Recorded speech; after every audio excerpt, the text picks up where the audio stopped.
കുറച്ചായി കണ്ടിട്ട് ഓണം കളക്ഷന് ശേഷം നമുക്കത് വളരെ വെറൈറ്റി ആയിട്ടുള്ള മൈസൂർ സെമി ക്രീപ്പ് സിൽക്കിൽ കുറച്ച് കളക്ഷൻസ് വന്നിട്ടുണ്ട്.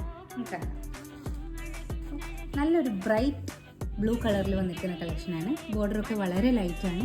മാംഗോ ഡിസൈനിൽ വന്നിരിക്കുന്ന ബോർഡർ വളരെ ലൈറ്റ് വെയ്റ്റ് ആയിട്ടുള്ള സെമി മൈസൂർ ക്രീപ്പ് സിൽക്കിൽ വരുന്ന സാരിയാണ്. ഇതാണ് ഇതിൻ്റെ മുന്താണി വന്നിരിക്കുന്നത്. വളരെ ലൈറ്റായിട്ടുള്ള ഡിസൈനാണ്. വളരെ തിന്നായിട്ടുള്ള മെറ്റീരിയലാണ്. ഇത് വേറെ ഇത് കഴിഞ്ഞാൽ കറക്റ്റ് നമ്മൾ മൈസൂർ സിൽക്ക് ഒരു 9,000 10,000 റേഞ്ചിൽ വരുന്ന സെയിം മൈസൂർ സിൽക്കിൻ്റെ അതേ ഫീല് വരുന്ന ഒരു സാരിയാണ്. വളരെ ലൈറ്റ് വെയ്റ്റ് സാരി. നല്ല ബ്രൈറ്റ് കളേഴ്സിലാണ് നമുക്ക് വന്നിരിക്കുന്നത്. നമുക്ക് വേറെയും കളേഴ്സ് കാണാം. നല്ല ഒരു മാംഗോ യെല്ലോ. ഇതിൻ്റെ ബോർഡറിൽ ചെറിയൊരു വ്യത്യാസമുണ്ട്.